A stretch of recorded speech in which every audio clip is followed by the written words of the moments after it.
Hello everyone, welcome to spark up classes. This is Suman Yadav. आज के video में हम डिस्कस करने वाले हैं डी फार्मा के बारे में कि डी फार्मेसी करने के बाद आपका क्या फ्यूचर स्कोप रहता है, कितने साल का कोर्स होता है, कितनी फीस लगती है और कौन कौन से इसके एग्जाम्स होते हैं जिसको दे करके आप डी फार्मा में एडमिशन ले सकते हो या डायरेक्ट एडमिशन कहाँ कहाँ पॉसिबल है। सब कुछ आज के वीडियो में मैं आपको बताने वाली हूँ और आपके लिए वीडियो काफी हेल्पफुल रहेगी अगर आप डी फार्मा के बारे में सोच रहे हैं। मैं सारी डिटेल्स डी फार्मा के बारे में बता देने वाली हूँ आज के वीडियो में। So let's start. देखिए, डी फार्मा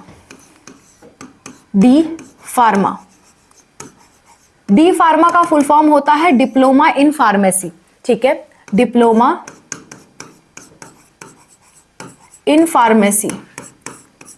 तो ये ग्रेजुएशन का कोर्स नहीं है, ये आपके डिप्लोमा का कोर्स है और डिप्लोमा का कोर्स होता है आपके 2 साल का। ये 2 साल का आपका कोर्स है। ठीक है, इस कोर्स में एडमिशन लेने के लिए 2-3 तरीके होते हैं, वो तरीके मैं आपको बता देती हूँ। पहला तरीका तो ये है कि आप डायरेक्ट एडमिशन ले लो। बहुत सारे गवर्नमेंट एंड प्राइवेट दोनों तरह के कॉलेज आपको डायरेक्ट एडमिशन दे देते हैं। जैसे प्राइवेट कॉलेज तो बहुत सारे हैं, लेकिन गवर्नमेंट का नाम लो तो केजीएमयू आपका ऐसा कॉलेज है जो आपका डायरेक्ट एडमिशन दे देते हैं। दूसरा, आपका एंट्रेंस एग्जाम के बेस पे एडमिशन हो सकता है। एंट्रेंस एग्जाम, अब एंट्रेंस एग्जाम भी 2 तरह के होते हैं, या तो स्टेट लेवल का हो, हर स्टेट का अलग अलग, वो सारे एग्जाम अभी काउंट करा दूंगी आपको state wise, her diploma in pharmacy के एग्जाम्स काउंट करा दूंगी मैं। या फिर आपका जो ऑल इंडिया का एग्जाम होता है, ऑल इंडिया का जो एग्जाम होता है वो एग्जाम है आपका CUET UG। और CUET UG की कंप्लीट जानकारी चाहिए तो मैंने इस पे डिटेल वीडियो बना रखा है, आप देख सकते हो। और स्टेट का भी सारे एग्जाम अभी मैं आपको काउंट कराऊंगी, हर एक स्टेट का। हमारे देश में 29 राज्य हैं, 29 राज्य के कौन कौन से डी फार्मा के एंट्रेंस एग्जाम होते हैं या होते भी हैं कि नहीं होते हैं कुछ स्टेट्स में, वो सारी चीजें मैं आपको स्टेट वाइज काउंट करा दूंगी। अच्छा, CUET UG के एग्जाम में कुछ सब्जेक्ट्स आपको चुनने होते हैं ताकि आप डी फार्मा का एडमिशन ले सको। सब्जेक्ट्स में आपको एक लैंग्वेज, वो लैंग्वेज हिंदी या इंग्लिश में से हो तो ज्यादा बेहतर है और इंग्लिश हो तो और ज्यादा बेहतर है, plus general test, plus physics, chemistry, biology. इतना अगर आप सब्जेक्ट लेते हो तो आप भारत के किसी भी डी फार्मा के इंस्टीट्यूट के जो CUET के अंदर आता है उसमें आप एडमिशन ले पाओगे। कई सारे ऐसे भी इंस्टीट्यूट है जो सिर्फ बायो के बेस पे एडमिशन ले लेंगे, कई सारे ऐसे हैं जो सिर्फ लैंग्वेज के बेस पे एडमिशन ले लेंगे। तो अलग अलग इंस्टीट्यूट का अपना अलग अलग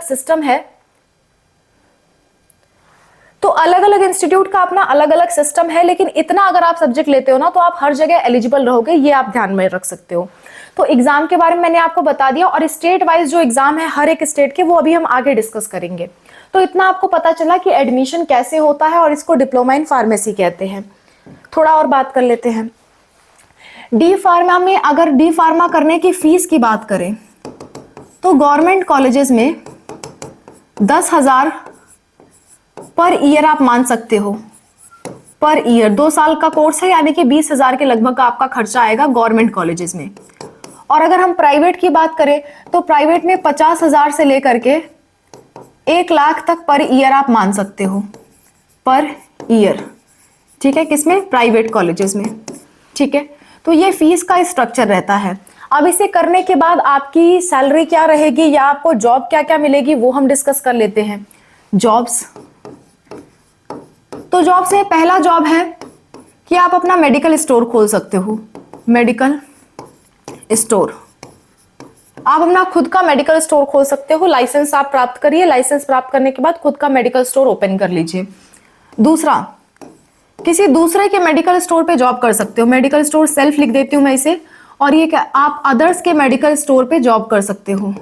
अदर्स मेडिकल स्टोर, किसी और के मेडिकल स्टोर पे आप जॉब कर सकते हो। ठीक है, नेक्स्ट, तीसरा इसका फायदा क्या है? तीसरा फायदा यह है कि आप इसमें गवर्नमेंट जॉब वैकेंसीज आती हैं, उनमें आप अप्लाई कर सकते हो। गवर्नमेंट जॉब्स की डिफरेंट वैकेंसीज आती हैं, उसमें अप्लाई कर सकते हो। लेकिन गवर्नमेंट जॉब में ज्यादातर बी फार्मा वालों को लिया जाता है, डी फार्मा वालों के लिए कम वैकेंसी रहती है। तो गवर्नमेंट जॉब के बहुत ज्यादा भरोसे आप मत रहिएगा। इसके बाद आगे क्या फ्यूचर स्कोप है? इसमें बहुत ज्यादा डी फार्मा के बेस पे बहुत ज्यादा जॉब्स अवेलेबल नहीं होती हैं, जितने तरह की होती हैं मैंने बता दिया। लेकिन आगे ऐसा नहीं है कि करियर और ज्यादा नहीं है, आगे क्या करियर स्कोप है वो डिस्कस कर लेते हैं। करियर स्कोप, आगे करियर स्कोप ये है कि आप डी फार्मा के बाद बी फार्मा में लैटरल एंट्री ले सकते हो। लैटरल एंट्री का मतलब होता है कि बी फार्मा के डायरेक्ट सेकेंड ईयर में आप एडमिशन ले सकते हो। सेकेंड ईयर में एडमिशन लोगे तो 2 साल और आपको पढ़ाई करना होगा, फिर आपको बी फार्मा की डिग्री मिल जाती है। और बी फार्मा के बेस पे गवर्नमेंट जॉब्स काफी निकलते हैं और प्राइवेट भी काफी वरीयता दी जाती है मेडिकल स्टोर पे अगर आपने बी फार्मा कर रखा है। और ये ग्रेजुएशन कोर्स भी है। बी फार्मा हो जाए उसके बाद फिर आप एम फार्मा कर सकते हो, मास्टर्स कर सकते हो और फिर टीचिंग सेक्टर में जा सकते हो। टीचिंग सेक्टर में या प्रोफेसर बन सकते हो आप। टीचिंग सेक्टर या फिर ड्रग इंस्पेक्टर की जॉब आती है, ड्रग इंस्पेक्टर यूपीएससी कंडक्ट कराती है, वो जॉब आप कर सकते हो। अच्छी खासी सैलरी होती है इसमें, 1 लाख के लगभग की सैलरी होती है ड्रग इंस्पेक्टर की। तो टीचिंग की जॉब आप कर सकते हो, ड्रग इंस्पेक्टर कर सकते हो, लेकिन इसके लिए डी फार्मा के बाद आपको आगे बी फार्मा, एम फार्मा ये सब करना पड़ेगा। बी फार्मा कर लोगे तो ड्रग इंस्पेक्टर वाला जॉब के लिए आप अप्लाई कर सकते हो। इस तरह की बहुत सारी अदर जॉब्स जो है जॉब वैकेंसीज निकलती हैं अगर आप D pharma and B pharma कर लेते हो तो, ठीक है। या फिर साथ में एम फार्मा कर लो, और ज्यादा अच्छी बात है। ये चीज आप कर सकते हो। आप रिसर्च में जा सकते हो, रिसर्च यानी कि साइंटिस्ट बन सकते हो। मेडिसिन के साइंटिस्ट होते हैं, मेडिसिन पे रिसर्च चलती है। अच्छी खासी जो फार्मास्यूटिकल इंडस्ट्रीज है यानी कि मेडिसिन से रिलेटेड जो इंडस्ट्रीज है जहां पे दवाइयां बनती हैं वहां आपके जॉब की वैकेंसीज आती हैं। क्वालिटी कंट्रोल ऑफिसर की वैकेंसी आती है, इंस्पेक्टर की वैकेंसी आती है, ड्रग चेकअप की वैकेंसी आती है, ड्रग मेकर्स की वैकेंसी आती है, बहुत सारे तरह की वैकेंसीज आती है फार्मा कंपनी वालों के लिए तरफ से, ठीक है। तो अगर आप अच्छे कॉलेज में जा रहे हो तो वहां से आपको प्लेसमेंट्स के भी ऑफर आते हैं। जितनी भी अच्छी कंपनीज हैं, जो दवाइयां बनाने वाली कंपनीज हैं, वहां अक्सर रिक्वायरमेंट रहती है बी फार्मा, डी फार्मा यानी कि फार्मा से रिलेटेड जो भी कोई कोर्स कर रखा है वहां पे रिक्वायरमेंट रहती है, वहां भी आप जा सकते हो। तो ये तो हो गई आपकी जॉब की बात। अब अगर सैलरी की बात करोगे तो सैलरी आपकी जस्ट आफ्टर डी फार्मा कितनी हो सकती है? तो सैलरी तुरंत आपने डी फार्मा किया है तो सैलरी आप 10,000 से लेकर के 20,000 के बीच मान सकते हो। लेकिन अगर आप इसमें आगे बढ़ते हो, जैसे कि मैंने आगे की जॉब्स आपको बताई हैं, अगर आप वो सब करते हो, बी फार्मा, एम फार्मा तक चले जाते हो तो आपकी सैलरी 1 लाख प्लस भी जा सकती है, ठीक है। डिपेंड्स करता है कि आप आगे कितना आगे तक पढ़ाई करते हो, कितना आगे आप जाते हो। तो आपकी 1 लाख प्लस भी सैलरी जा सकती है। क्लियर है? अच्छा, क्या डी फार्मा करने के बाद नाम के आगे डॉक्टर लगा सकते हैं? तो आंसर है नहीं, आप नाम के आगे डॉक्टर नहीं लगा सकते। क्या आप मेडिकल स्टोर खोल सकते हो? आंसर है हाँ, आप मेडिकल स्टोर खोल सकते हो। क्या आप क्लिनिक खोल सकते हो या हॉस्पिटल खोल सकते हो? आंसर है नहीं, आप क्लिनिक हॉस्पिटल नहीं खोल सकते, नाम के आगे डॉक्टर नहीं लगा सकते, आप बस अपना मेडिकल स्टोर चला सकते हो, ओके। और मेडिकल स्टोर पे भी दवाइयां आप प्रेस्क्राइब नहीं कर सकते, डॉक्टर्स के प्रेस्क्रिप्शन पे ही आप दवा दे सकते हो। लेकिन नॉर्मल मेडिकल स्टोर पे सर्दी, जुकाम, बुखार, ये सब नॉर्मल जो दवाएं होती हैं, दर्द की दवा, ये सब आप दे सकते हो, प्रेस्क्राइब कर सकते हो, इसमें कोई प्रॉब्लम नहीं है। लेकिन किसी गंभीर बीमारी की आप दवा प्रेस्क्राइब नहीं कर सकते, वो डॉक्टर का प्रेस्क्रिप्शन से ही आप आगे बढ़ सकते हो, ओके। अच्छा, अब हम स्टेट वाइज एग्जाम्स की बात कर लेते हैं कि स्टेट वाइज कौन कौन से एग्जाम होते हैं डी फार्मा के लिए। अगर आपको ऐसा ही वीडियो बी फार्मा के ऊपर चाहिए होगा या फिर अदर पैरामेडिकल कोर्सेज पे चाहिए होगा तो प्लीज कमेंट में बताइएगा, मैं उस पर भी बहुत जल्द आप लोग के लिए वीडियो ला दूंगी। तो स्टेट वाइज पैरामेडिकल एग्जाम की हम बात कर रहे हैं। State wise, sorry, D pharma exam, D pharma exam, state wise D pharma के कौन कौन से एग्जाम हैं उनकी हम बात कर रहे हैं। तो सबसे पहले आता है आपका जम्मू कश्मीर,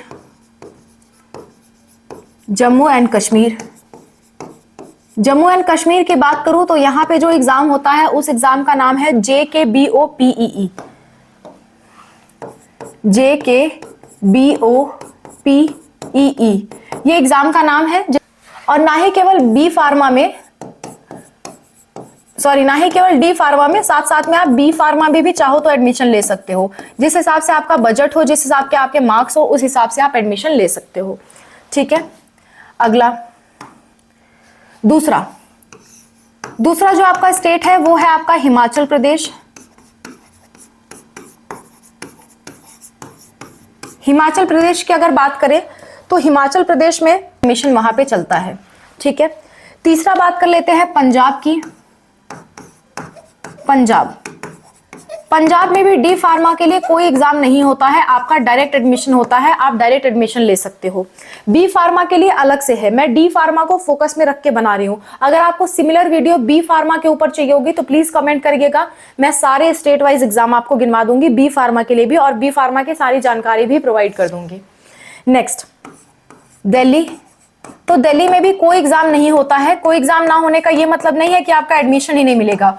कोई एग्जाम ना होने का ये मतलब है कि आप डायरेक्ट एडमिशन ले सकते हो, या फिर जहां पे कोई एग्जाम नहीं हो रहा है वहां पे आप सीयूईटी के थ्रू एडमिशन ले सकते हो। सीयूईटी एग्जाम एक बहुत बड़ा एग्जाम है ऑल इंडिया लेवल का, उसके थ्रू भी आप एडमिशन ले सकते हो इंडिया में कहीं भी। और आप अपने स्टेट में लेना चाहते हैं तो इन स्टेट में कोई एग्जाम नहीं होता, आप डायरेक्ट एडमिशन लीजिए, कॉलेज पे रिपोर्ट करिए, वहां पे डायरेक्ट एडमिशन लीजिए, या कॉलेज वाले कोई फॉर्म निकालते हैं, फॉर्म भर करके मेरिट बेस्ड आपका एडमिशन होगा 12th के मार्क्स के बेसिस पे। ओके, अगला इसके बाद है आपका हरियाणा। हरियाणा में भी कोई एग्जाम नहीं होता, नो एग्जाम। ठीक है, ये मैंने कितने आपको बता दिए, 1 2 3 4 5 स्टेट मैंने आपको गिनवा दिए। आगे बढ़ते हैं, अगला छठवां स्टेट की बात कर लेते हैं। छठवां स्टेट है आपका मध्य प्रदेश। मध्य प्रदेश में भी कोई एग्जाम नहीं होता, नो एग्जाम, यानी कि डायरेक्ट एडमिशन होता है। इसके बाद अगले की बात करें तो अगला है आपका महाराष्ट्र।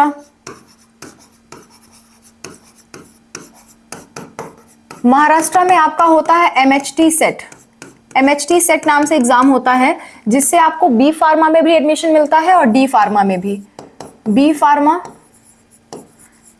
प्लस डी फार्मा दोनों में एडमिशन मिलता है। तो जिस हिसाब से आपके मार्क्स आएंगे उस हिसाब से आप एडमिशन ले सकते हो जो कोर्स में आप चाहो। बी फार्मा की कट ऑफ थोड़ी ज्यादा रहती है, डी फार्मा की कट ऑफ कम रहती है। आठवां स्टेट है आपका गुजरात। गुजरात की अगर बात करें तो गुजरात में भी एग्जाम होता है जीयूजे सेट। इसमें भी बी फार्मा और डी फार्मा दोनों में एडमिशन आपका होता है।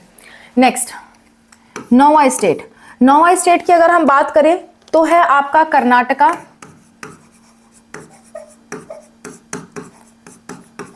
कर्नाटका की बात करें तो यहां पे होता है आपका केसेट नाम का एग्जाम। केसेट एग्जाम के बेस पे एडमिशन होता है और इसमें भी बी फार्मा डी फार्मा दोनों के लिए एडमिशन होता है इसी एग्जाम से। 10वें एग्जाम की बात कर लेते हैं। 10वां है एग्जाम आपका ओजेईई। सॉरी, पहले स्टेट का नाम लिख देती हूं। 10वां स्टेट है आपका उड़ीसा। उड़ीसा का जो एग्जाम होता है उस एग्जाम का नाम है ओजेईई। इसके थ्रू भी आपको बी फार्मा डी फार्मा दोनों में एडमिशन मिलता है। 11वें स्टेट की बात कर लेते हैं। 11वां है आपका राजस्थान। राजस्थान में जो होता है एग्जाम आपका उसका नाम है RUHS CUET। एक बात का ध्यान दीजिएगा, पिछले साल से ही बात हो रही है कि RUHS CUET एग्जाम को हटा करके या तो इसे CUET में इंक्लूड कर दिया जाए या तो इसे नीट में इंक्लूड कर दिया जाए, पर अभी ये चीज कंफर्म नहीं हुई है। जब तक कंफर्म नहीं होगी तब तक हम मान के चलेंगे कि इसका एग्जाम अलग से होता है। ठीक है, अच्छा, और ये भी बी फार्मा डी फार्मा दोनों के लिए होता है। अगला 12वां स्टेट की हम बात कर लेते हैं। 12th state. 12वां जो स्टेट है वो है आपका आंध्र प्रदेश। आंध्र प्रदेश में जो एग्जाम होता है उसका नाम है आपका APEAMCET।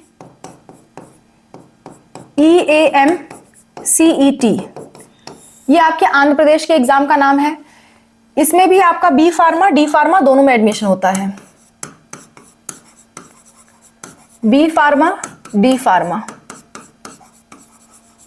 दोनों में आपका एडमिशन होता है इसी एग्जाम के थ्रू।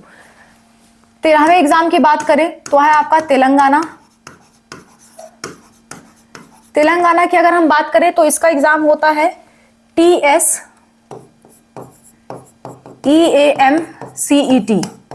ये तेलंगाना के स्टेट का एग्जाम है और इसमें भी बी फार्मा डी फार्मा दोनों में ही आपका एडमिशन होता है। मैं सारे ही स्टेट का आपको काउंट करवा दे रही हूं। 14वां जो स्टेट है वो है आपका तमिलनाडु।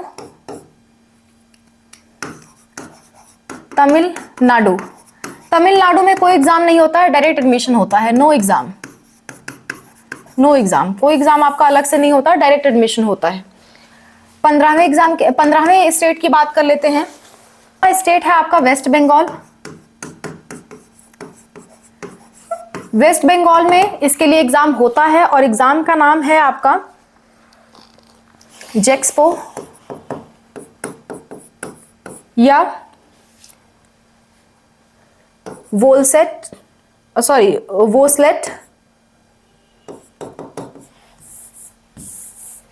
या फिर आपका WBJEE। ठीक है, ये आपका एग्जाम होता है वेस्ट बंगाल में और ये सारे एग्जाम आपके मेनली डी फार्मा के लिए होते हैं। डी फार्मा के लिए बस होता है ये। ठीक है, इसके बाद आपका 16वां स्टेट है असम। असम की अगर बात करें तो असम में आपका PAT नाम से एग्जाम होता है, polytechnic admission test. PAT exam होता है और इसी एग्जाम के थ्रू आपका डी फार्मा में एडमिशन होता है। D pharma, okay. इसके अलावा जितने भी आपके नॉर्थ ईस्ट के स्टेट है वहां पे आपको एडमिशन के लिए कोई एग्जाम नहीं देना पड़ता। जैसे कि मैं अगर बात करूं मणिपुर, 18वां मैं बात कर लूं मिजोरम, 19वां मैं बात कर लूं नागालैंड, 20वां मैं बात कर लूं सिक्किम, 21वां मैं बात कर लूं अरुणाचल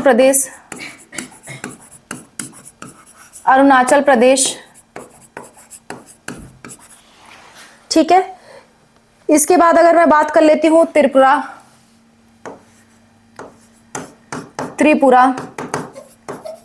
त्रिपुरा में कभी कभी आपका JEE एग्जाम से एडमिशन होता है, बाकी मोस्टली ये मेरिट बेस्ड होता है। ठीक है, इसमें आपका मेघालय 23वां राज्य मेघालय, इसमें भी डायरेक्ट एडमिशन होता है मेघालय। ठीक है, आगे आपके जो बाकी के स्टेट्स हैं उनको मैं काउंट करवा देती हूँ। 24वें स्टेट की बात कर लेते हैं। 24वां स्टेट है आपका उत्तर प्रदेश की बात करूं तो इसमें मोस्टली आपका डायरेक्ट एडमिशन होता है, लेकिन आपके पॉलिटेक्निक का जो एग्जाम होता है यूपी पॉलिटेक्निक, जिसे हम यूपी GCUP कहते हैं, इस एग्जाम के थ्रू भी डी फार्मा में एडमिशन होता है।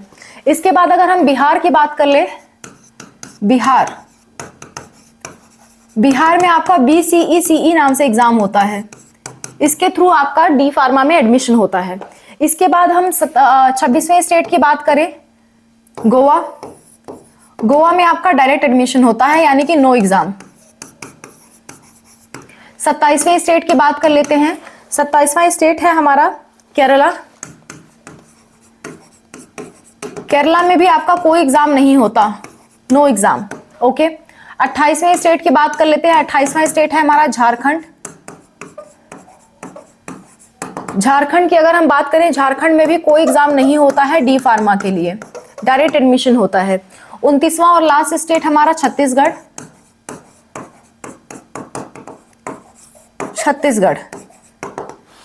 में एग्जाम होता है। उस एग्जाम का नाम है आपका CGPPHT।